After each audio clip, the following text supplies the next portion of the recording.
Bapa, Putra, dan Roh Kudus. Amin. Allah di surga, Engkau memberikan pengalaman keilahian Putramu Yesus di atas gunung bersama Yohanes, Petrus, dan Yakobus.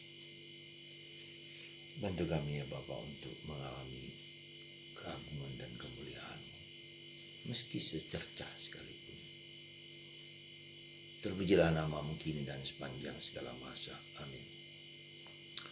Jadi saudara, kita sangat bersyukur bahwa Yesus menampakkan kemuliaannya dalam peristiwa transfigurasi di atas gunung. Sungguh, itulah yang menjadi gambaran, itulah yang menjadi lukisan dan harapan, kerinduan dan doa dari setiap orang yang percaya pada Yesus. Kemuliaan bersama Allah luar biasa. Cahaya sinar, suasana, kegembiraan, sukacita. Sukacita yang tak dapat dibandingkan dengan dunia. Sukacita yang tak dapat diberikan oleh dunia. Sukacita yang luar biasa. Ya. Nah, inilah yang mau diberikan Tuhan kepada kita bila kita setia kepada Yesus putranya. Dan Yesus menampakkan itu kemuliaannya dengan menghadirkan Nabi Musa dan Nabi Elia. Dua nabi perjanjian lama yang mau menyatakan bahwa dia hidup, bahwa mereka hidup. Mereka bukan mati ribuan tahun sebelumnya, tapi mereka hidup bersama Allah. Dan Musa mendapat pewahyuan dari Tuhan untuk menyatakan hukum Taurat. Ajaran-ajaran Tuhan, ajaran-ajaran yang diterima oleh Musa dari Allah sendiri. Dan itu yang wajib dimiliki oleh orang Yahudi dan juga kita sekarang. Kitab Kejadian, Ulangan, ya. Kemudian kitab Bilangan, semua kitab perjanjian lama, terutama Taurat Musa. Jadi saudaraku terkasih dalam Kristus, dan Elia juga tampil. Karena Elia membela hak Allah. Yahweh adalah Allah. Kata Elia berarti begitu. Dan itu mau menunjukkan bahwa Yahweh adalah Allah yang ingin menyatakan diri, yang mengungkapkan siapa dirinya dengan memanggil Abraham, ya, para nabi, kemudian hakim-hakim, kemudian orang-orang dalam kitab suci dipanggil Allah, ya, dipanggil Allah, diberikan kuasa untuk menyatakan siapa yang menjadi kehendak Allah dan apa yang Tuhan inginkan lewat orang-orang, para nabi, para hakim ini semua. Mereka mau menyatakan siapa Allah itu yang sesungguhnya. Ya. Dan ini menjadi sejarah keselamatan ketika sejarah keselamatan itu mengatakan ini loh Allah yang Allah mau menyatakan diri kepada manusia bahwa dialah yang menciptakan semesta alam. Dialah yang menyelamatkan manusia. Dia ingin memberikan keselamatan kepada manusia. Dan itu kita bisa lihat dalam Musa dan Elia. Dia sudah selamat. Dia sudah bahagia. Tapi mereka adalah manusia biasa.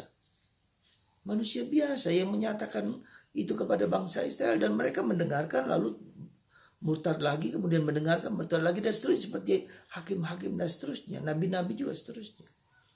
Nah dalam proses pewahyuan lewat nabi dan hakim-hakim inilah kemudian apa yang terjadi? Tuhan menyatakan, menjanjikan keselamatan dari dirinya sendiri, sang anak Allah, anak manusia. Dalam kitab Nabi Yesaya, dari keturunan Musa ya, akan lahirlah seorang penyelamat penebus. Jadi saudaraku terkasih dalam Kristus, pernyataan Yesus yang mulia di atas gunung itu menunjukkan kepada kita adalah destinasi kita yang terakhir. Janji kita, janji Allah yang mau diberikan kepada kita seperti itu. Nah itu menunjukkan bahwa Allah hidup, bukan Allah yang mati. Ya, pendiri agama sebelah dan seterusnya itu adalah orang yang mati dan habis, tidak bangkit lagi. Dan Yesus hidup. Para nabi juga hidup, para kudus juga hidup. Bunda Maria, Santo Yosef semua hidup bersama Allah. Apakah mereka juga bersama Allah hidup? Kita tidak tahu. Tidak pernah tahu.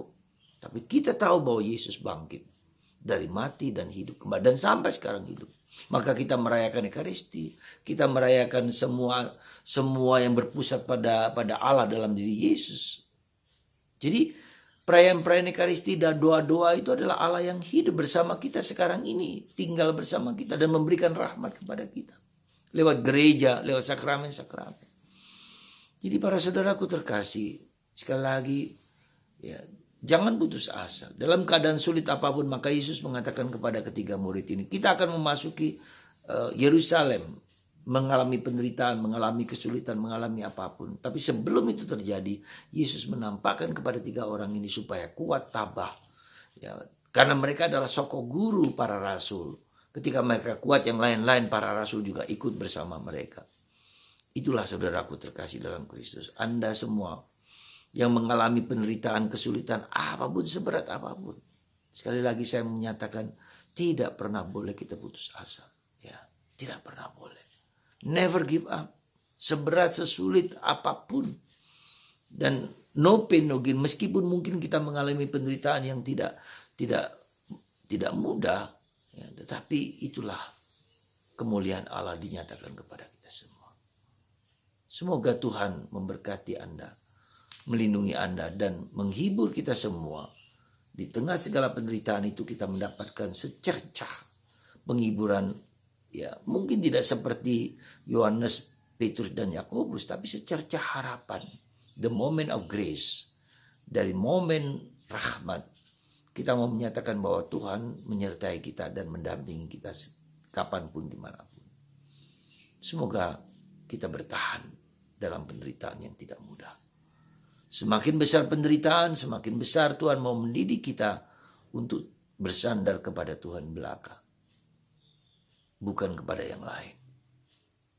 Tuhan memberkati dan menghibur Anda. Dan semoga Anda juga mengalami secercah kebahagiaan sempurna yang diberikan kepada kita. Tuhan memberkati Anda dan saya semua. Terutama bagi Anda yang sakit. Dibebaskan dari segala macam penyakit. Dalam nama Bapa, Putra, dan Roh Kudus. Amin.